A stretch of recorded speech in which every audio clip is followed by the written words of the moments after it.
How's it going, everyone? Welcome, I'm Gabriel Gonzalez again. Now, in today's video, we're going to explore the device interactions. So, device interaction is part of the model from this React Native version 3 course taught by Kati Kraman.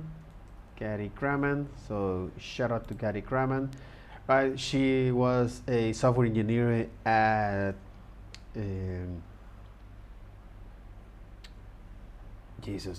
Formidable, a creative agency that she was software engineer and then ended up to be a director of engineering mobile services for that a creative agency called Formidable, and now she's currently a software developer at Expo. So this is a part of the series of videos to understand is that how do we get here first and understand now what is the end goal of React Native and as well as the architecture, so we can now understand from the value proposition what is React Native, how do we get here, as well as the architecture and the mechanism, so then now we can create our own React Native applications. So because in today's video we're gonna exclusively focus on this last section, and then we're gonna make a quick recap of how do we get here, especially on the device, let me put it here, device interactions, like so.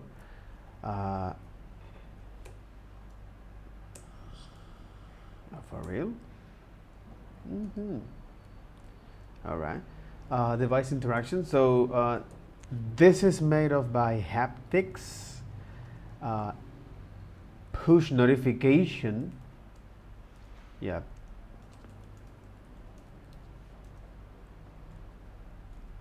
And schedule notification. Schedule notification. Right? Now, no.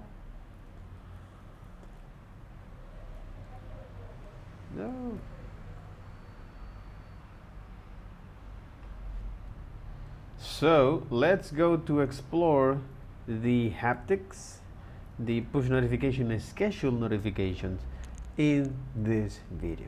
So let's get into this.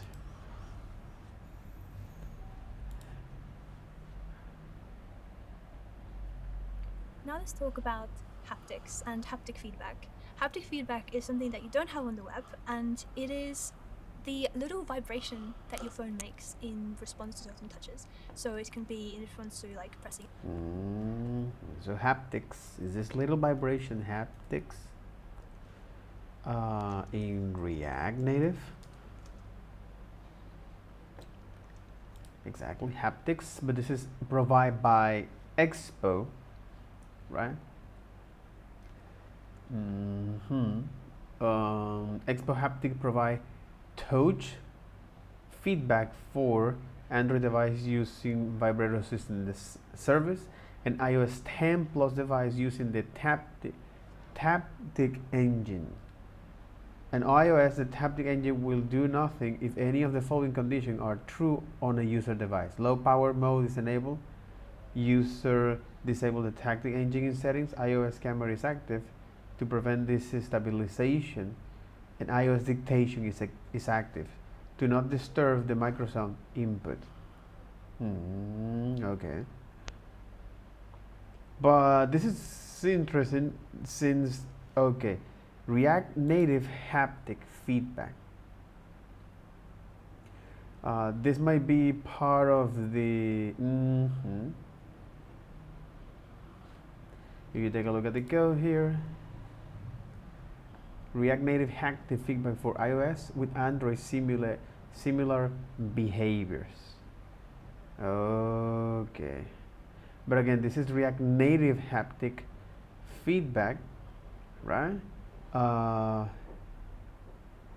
the other is the haptics expo. You can also handle is vibration here, vibrates the device. right?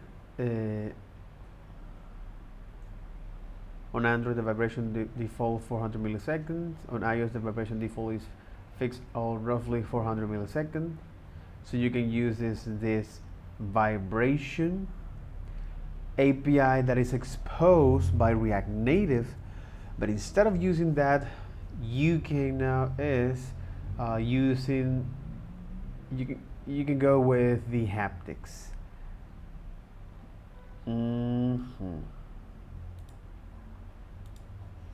So the question is that is the same as expected? No, it's because it's made of by Expo, the framework in it itself. All right.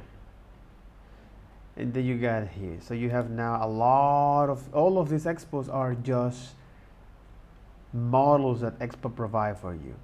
That's quite interesting. That's very, very, very, very interesting. Okay, makes a lot of sense. Okay. So this is Expo Haptics. What haptics mean? That's a good question. Haptics. La tecnología haptic es una tecnología que puede crear una experiencia táctil aplicando fuerzas, vibraciones o movimientos del usuario. Haptic. Kinestésico. It's a technology that can create experience of touch by applying force, vibration, or motions to the users. This technology can be used to create virtual objects in computer simulation. Yeah, but what is the word? Haptic device may incorporate tactile sensor that measure force exerted by the user on the interface.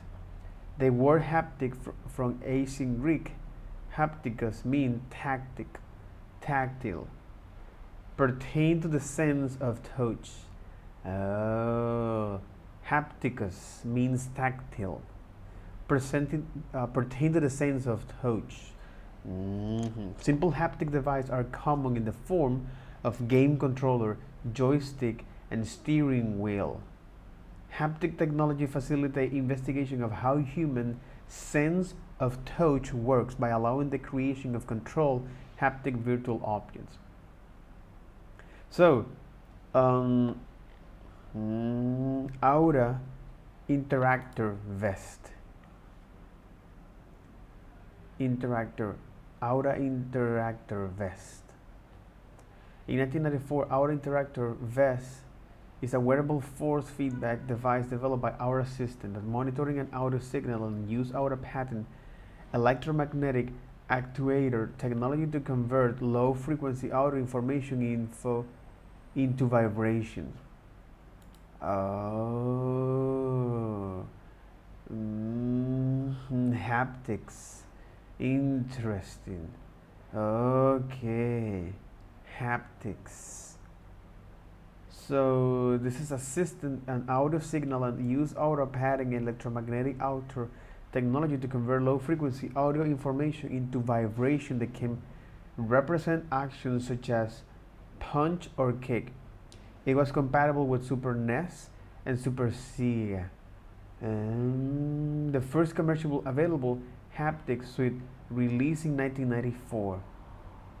Holy moly! Aura signed a deal with Acclaim to promote Mortal Kombat 2 in addition to inclusion in Aura's $5 million advertising campaign. Acclaim put interactive card in the Mortal Kombat 2 games boxes, and Aura packed Acclaim information in its interactive packaging.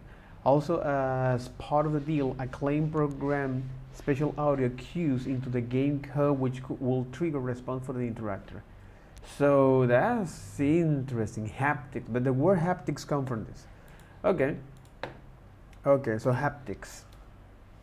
So haptics, which comes from the Greek word, right? Which comes from the Greek word here, haptics. Haptikos.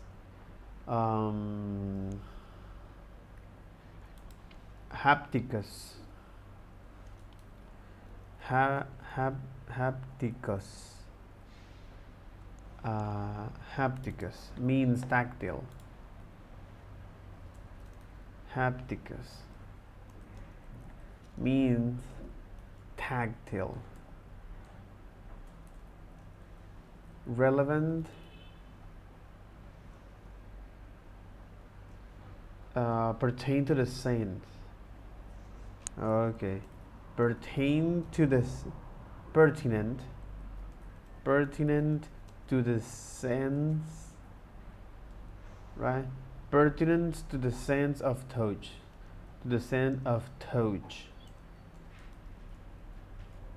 All right, so this is hapticus. Now, so this is haptics, all right? But here, this is an expo. Remove this, italics. Remove the italic. So haptics is a expo library relevant to vibrations.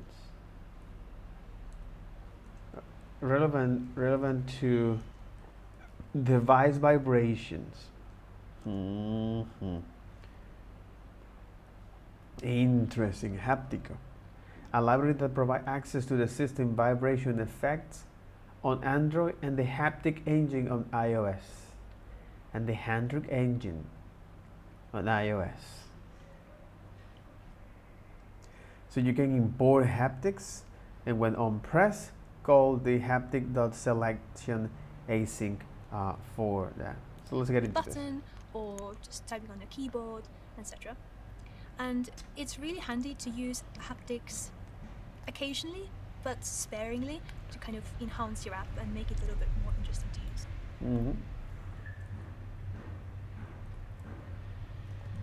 So you might want to use haptics sparingly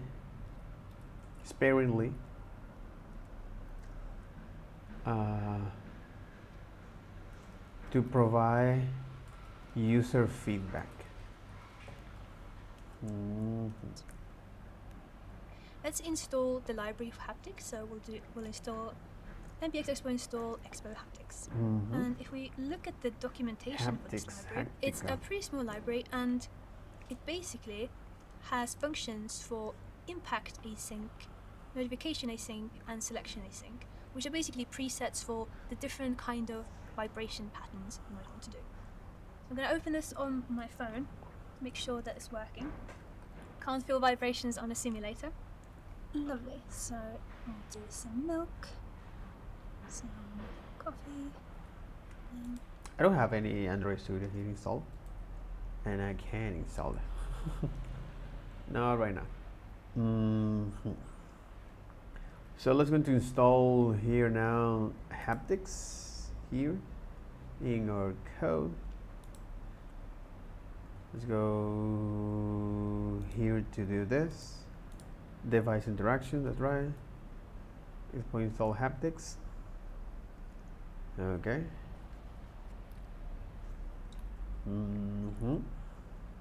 All right.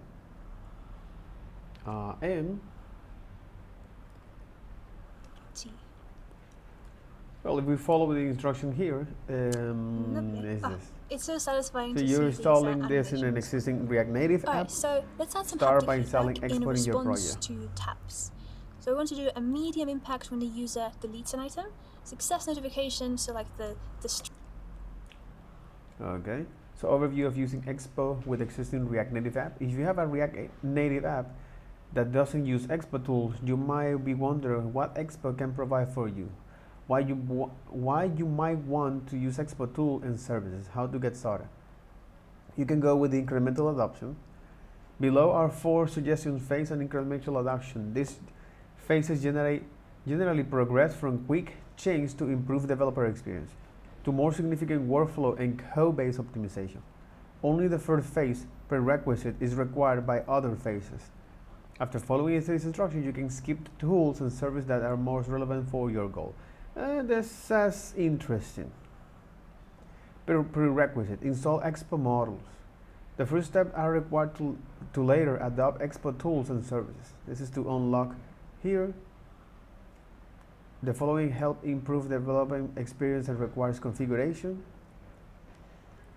Write native model, native project upgrade helper, and new workflows. Once your app has the Expo package installed, you can submit your app to App Store with a single command, or update configure expo update libraries to manage remote updates to your apps. Go. App distribution, install expo updates, new mindset, adopt preview, and expo router as it is. But is this? Again, this is if you want to now do that. Install expo models in an existing React Native. Because this is go beyond the scope of this, right?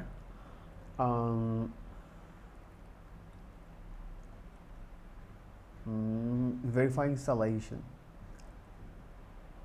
Okay. Then migrate expo CLI. Migrate from React Native CLI to expo CLI. That's interesting.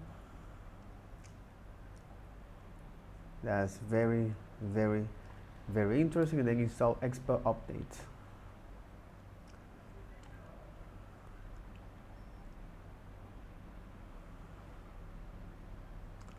So, all right.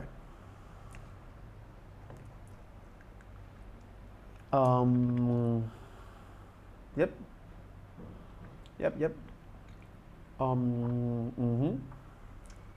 So, haptics, right? We already installed this, and we can use that. But in our case, we're about to use that when we or delete something, all right? Or when we add something. Strongest animation is the A haptic feedback is in response to strongest haptic feedback when the user completes an item, and then the medium impact if they mark a previously completed item as to do.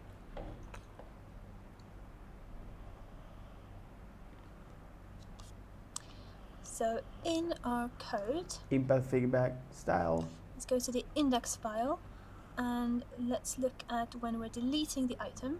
So let's do just after the set shopping list. I think we'll need to import modification haptics. feedback type. The import for this is import star as haptics from exactly. While on Android, these are simulated using vibrators. And you can use the impact feedback style, light, medium, and heavy. Just before set shopping list, we'll do haptics impact async, and we'll do haptics impact feedback style. And then you can pass so now is medium impact. Depending on that, light, medium, and heavy. Works. Impact feedback style medium. So this will be a medium.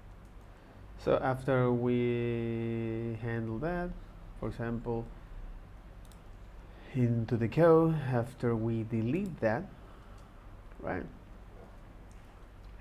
We're going to now call this the haptics. This no, call it from where it is. Haptics. Doesn't call it. All right, no problem. So let's go to import that from expo here. Expo haptics, right? So we have now our haptics. The model for provide the model for providing tactile feedback, vibration feedback, whether it's on the vibration API from Android or the haptic engines in iOS. Okay, so haptic impact async, right?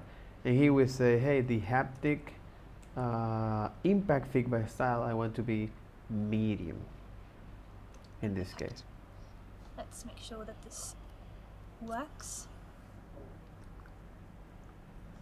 So if I delete this, I'm getting a little haptic feedback. Lovely. And now we want to do a success notification, so the strongest feedback when the user completes an item, and then a medium impact when they mark a previously completed item undone. So this will be in our toggle function. So handle toggle complete. So it will be in here in our if the item is the item that we are currently toggling, let's add another if statement here. So if item completed as timestamp, so if it was previously completed, let's do haptics impact async and haptics. Oh, that's right. So if it has been previously, now, as we update here, this one hadn't submitted on the toggle. Alright, if we already selected the current item here, and is this item we now completed, right? Then we want is to call now the haptics engine, haptic async or impact async, and then now pass is the proper impact feedback style, which is medium in this case, right? Impact feedback style medium. Mm-hmm. And else, let's use a success notification. So haptics notification async. Okay. Haptics, otherwise, notification. it's gonna use is the type haptics and success. notification Lovely. async. So now when we go back,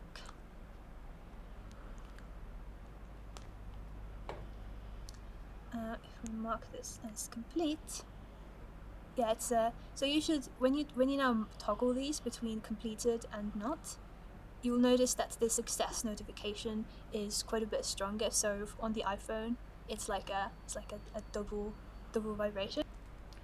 Mm-hmm. Okay, this haptics dot notification feedback success is double vibration. You'll notice that the success notification is quite a bit stronger. Okay, the success notification.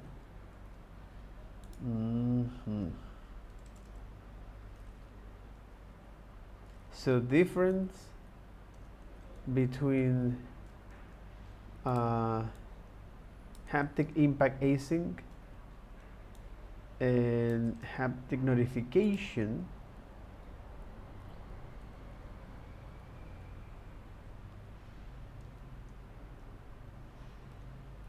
and two. So the first is, or the second is a more stronger haptic feedback in UI, in iOS, like double vibration, whereas the first is more like, yeah, it's more like, whereas the first is more like, yeah, the second is more stronger haptic feedback in iOS, like double vibration, whereas the first, okay, whereas the first is more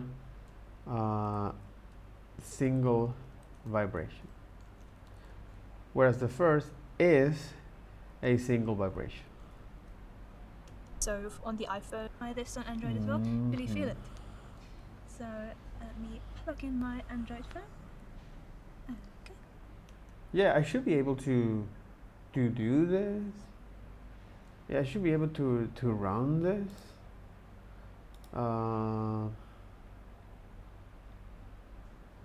At least on the emulator, that's right. And yeah, because it's way. Yeah, I should be able to run this, especially here on my Android device. So let me actually show this. This hasn't changed that much. So if I have now open this in app, especially here in Expo,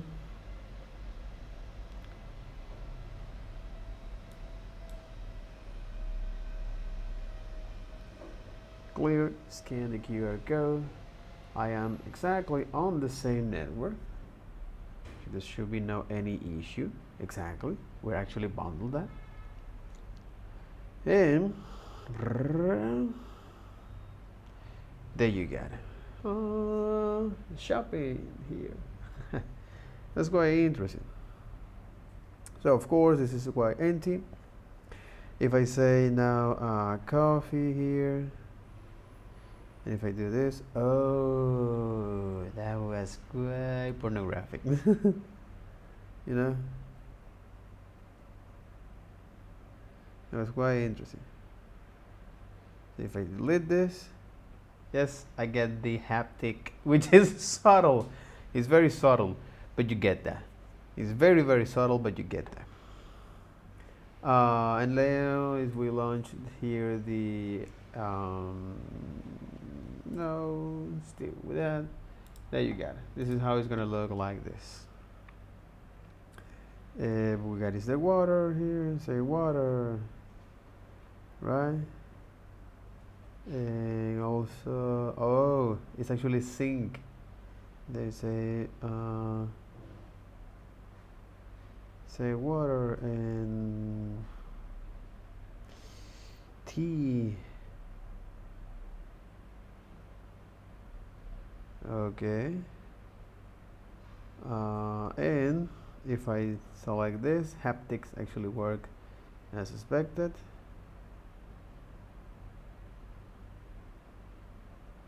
Exactly. If I do this, that's right. That's pretty silly, by the way. Pretty silly. Yep, was not that hard. The difference between impact async and notification async is that the vibration mode that they use. One of is more the first is single and the second is double. And expo go. And have anything set up yet, so let's do coffee. Let's do some milk, tea, sugar. Alright, so now, yeah, interestingly, Android haptic feedback by default, like it feels much more stronger than iOS. I don't know if it's just this phone, but it's quite interesting. But yeah, so same for Android. So the success notification is quite a bit stronger than the medium impact.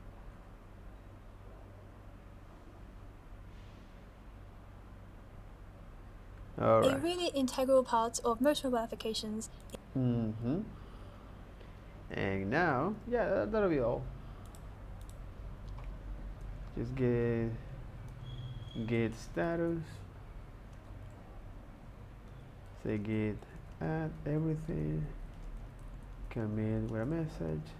Add haptics to our app for adding item, for add and delete item. That's right, baby. That's right. That's right. Now, next is push notifications. So so another integral part of mobile device is push notification. Okay. push notification, I mean, we've all received them, probably too many, but it's the notification that you get in your notification bar from your application. It's triggered by the application when it's not in the foreground, usually. So this notification, this is a notification that is triggered. Received them, probably too many, but it's the notification that you get in your notification bar from your. Exactly. So this is the notification that you get in your notification bar, right? Your application is triggered by from your application. So from your application, and it is triggered, and it is triggered by the application when it's not in the foreground. Exactly. So this is a notification that you get in the notification bar from your application, and it is triggered by that. Okay, so this is a notification that you get in the notification bar from your application, is triggered from your application, or is triggered by your application, by your app, when it's not in the foreground usually. When And it there's is two not types of in push the notifications. foreground. There's remote notifications. Usually. So these are sent from a server. So a server somewhere knows your device's push notification. So a server somewhere knows. There's remote notifications. Except, and there are two types of notification. And there are two types of notification. So you got now is push notification or remote notification. Remote notification.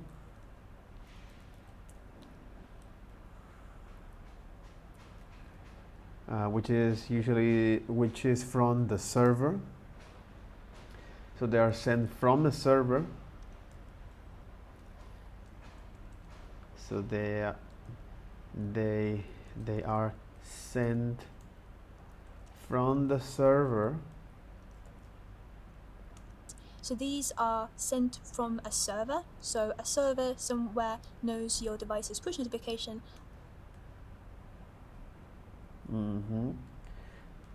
So a server somehow knows your device push notification.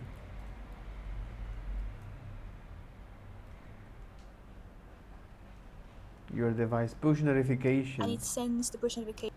Exactly. So the servers know somehow is the device push notification, and then send the push notification like an Apple or a Firebase, and send the push notification like an Apple, or like an Apple or to Firebase. To like Apple or to Firebase, and it gets directed to your device. And it gets redirected to your device. But again, it's some of these servers that actually know somehow your device push notifications. So another way of doing this is for server send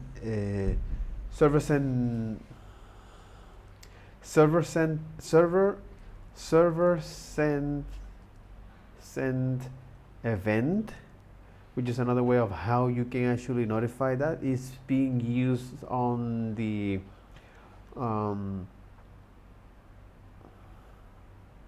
it's being used on the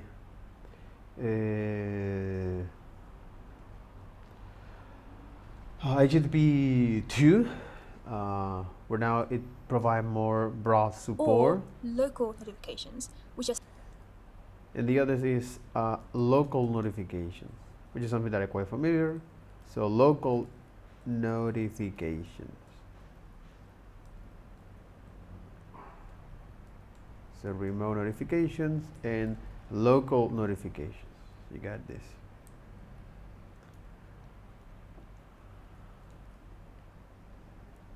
Scheduled within your app and sent to the current device only. Exactly. Okay, and local notifications. So they are triggered in your device, right? Setting up remote push notifications is quite involved. I've linked. Exactly. So setting a remote push notification is quite involved.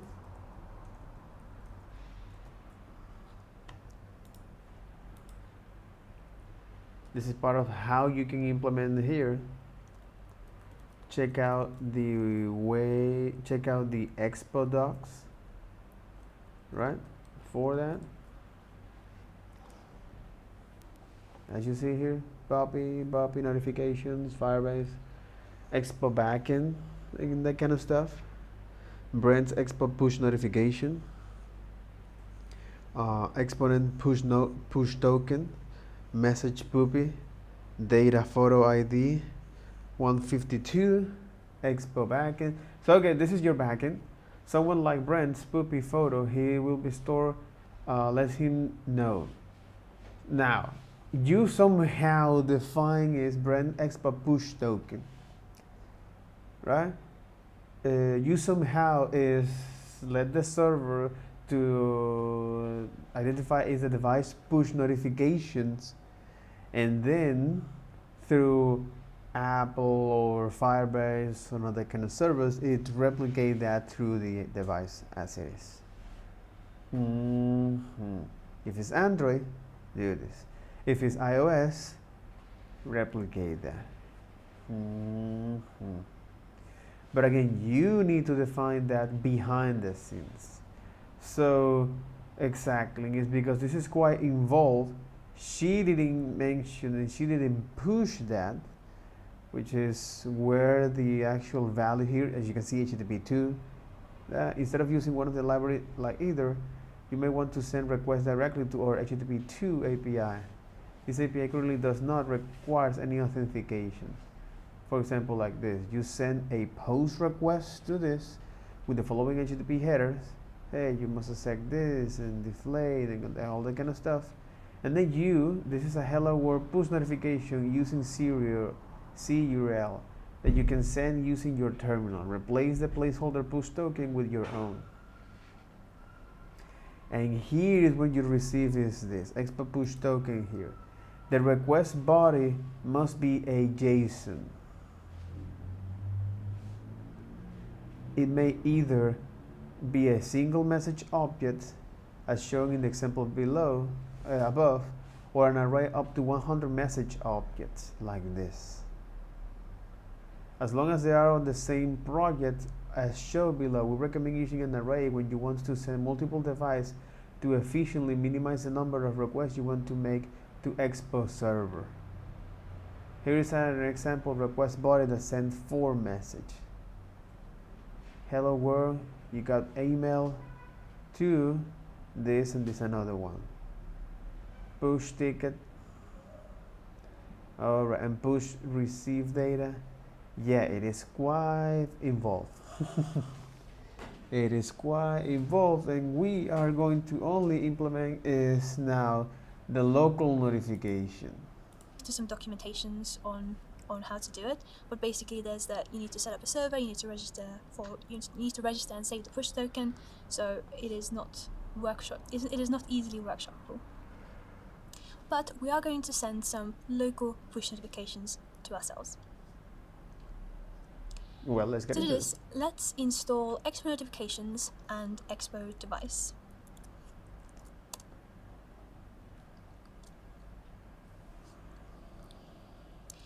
Now, a concept that we haven't covered before is asking for permission to send notifications.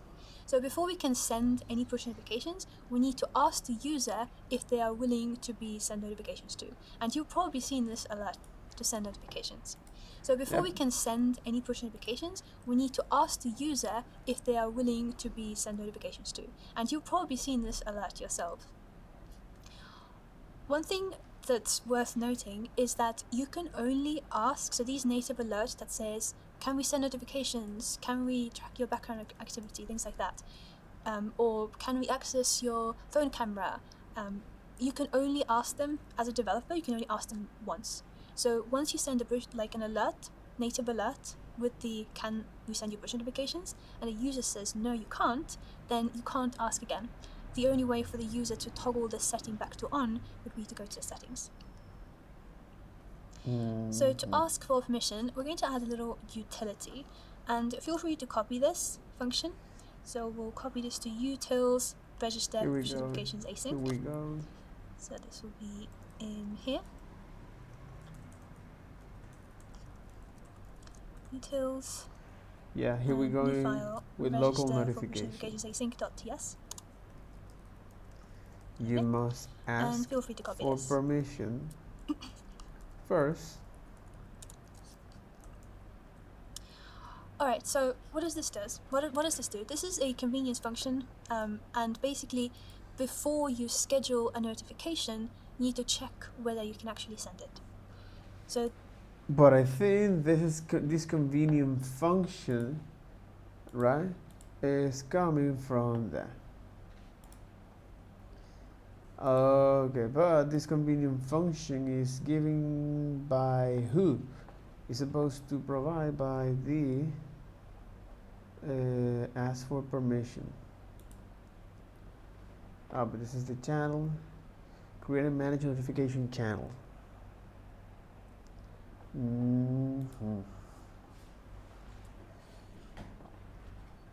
Okay.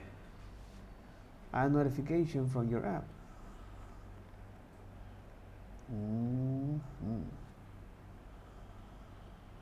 Setting up and sending. But this is now sending notification with expo push service. And the other is expo push notification setup.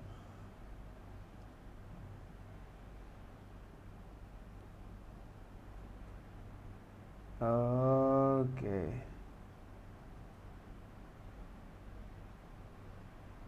Okay, because you need somehow to identify is this, even though for about notification type, local notifications, also called in-app notification, and the other one. So for in-app notification, push notification types. So for in-app notification, okay.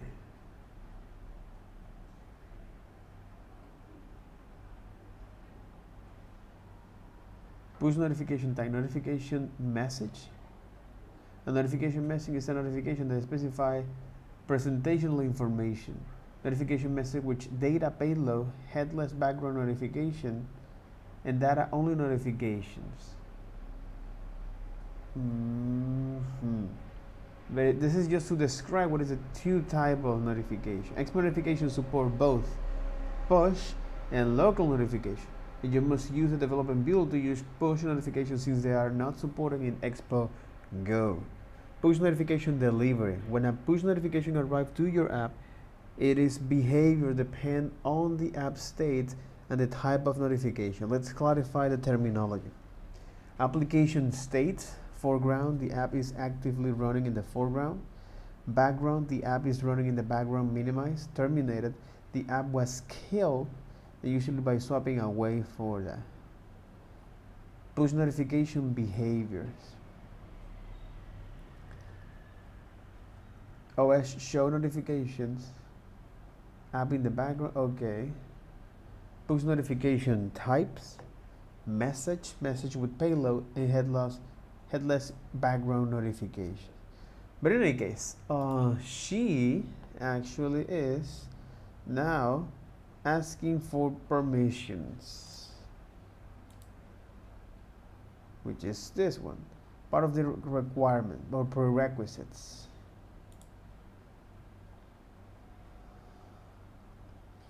This is if you want to implement now push notifications to that, right?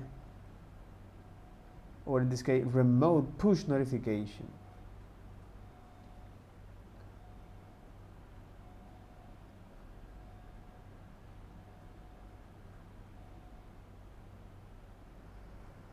Get creation for development builds. Okay, use the push notification tool. Exactly, but you have to sign it for that. Again, this is for expo push notification setup. And send notification with expo push server. Handle incoming notifications.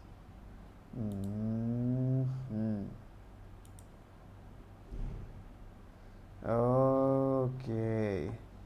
Again, it's quite verbose and long.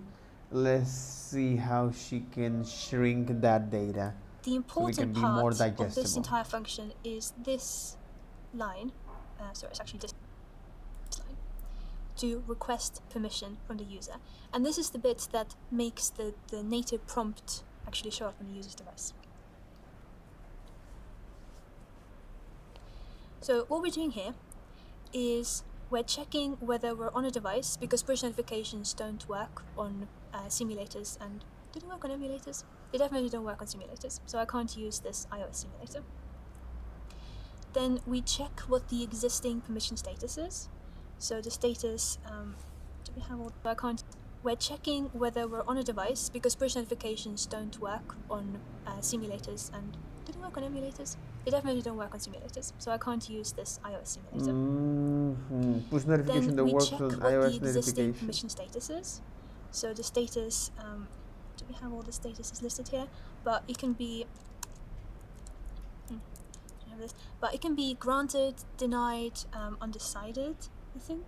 Let me see if there's actually There you got permission it. status. Granted. There we go. Granted, undetermined, and denied. So undetermined means that we've never asked, the user has never been asked. Granted means that they've been asked and they said yes, and denied means that they've been asked and they said no. So if the permission status is denied, and then you call this request permission async, so this is what makes the permission pop-up show up, it's actually a no-off, it doesn't do anything. Whereas if you do granted, it also doesn't do anything, so the only time it has any effect is when the permission status is undetermined. And the reason that this is actually needed is that as of like a latest version of Android, so push notifications on Android work a little bit differently. They are tied to a channel. Android users will probably know what I mean more than I know what I mean. So there's different channels, so you can group notifications from the same app to a channel. And from a latest version of Android, you need to set up a channel before you ask for permissions. Otherwise, it doesn't work. So that's why this code is here. You need to set up a channel before the notification kicks in. Okay. So what we're going to do is, in our counter app here, we're going to add a button. So let's go to the counter screen. So this should be an up, counter, and index. And let's render a little button here. So we want a touchable opacity with some text. And the text should say request permission.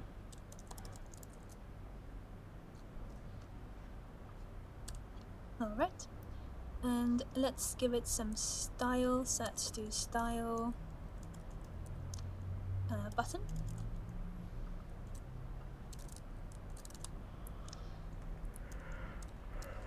And we'll make the same button that we had before. Should have probably saved it, but we didn't. So to provide now this notification great. after X amount of time. Let's do a font weight swarm. Font weight needs to passing in font weight as a number actually crashed the app, so that was quite interesting. So font weight bold.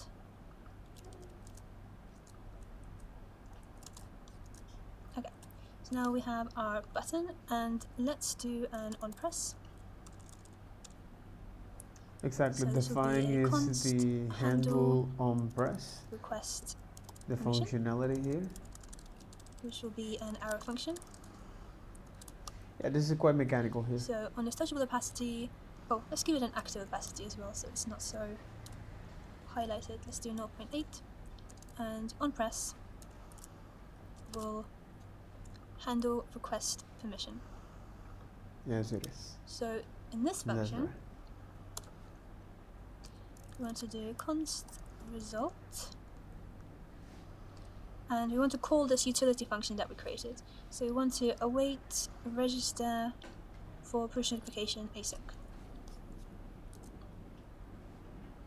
So I'm getting null here because we're checking if we're on a device. If we're not on a device, let's return null. So I need to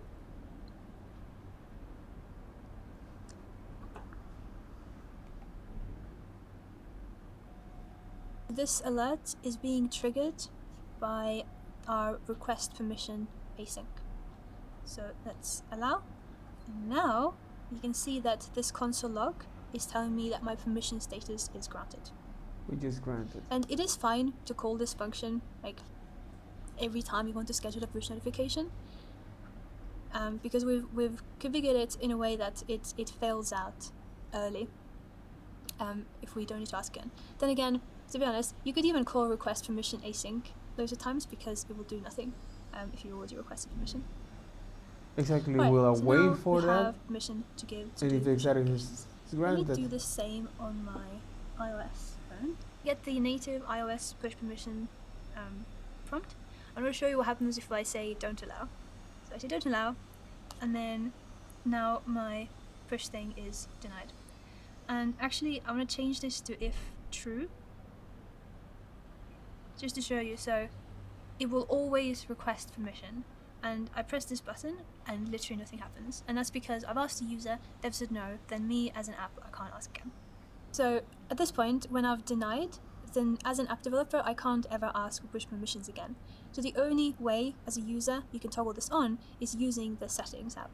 So we go to exactly, settings you need to go to and the settings. notifications, and then you search for the app that you want to toggle the notifications for. So in this case, we are developing an Expo Go. And this will be a list of all the permissions that this app has asked. So in this case, we'll only ask for notification permission. So we can toggle this on. You can also toggle things off here. So it will be like camera permission, Lock screen, app notification tracking center, transparency, banners. all the good stuff. So now, if I request permission again, it will say granted because I've toggled it on in the settings. Alright, fellas. Now let's... That'll be all for this video. Take care. Bye bye.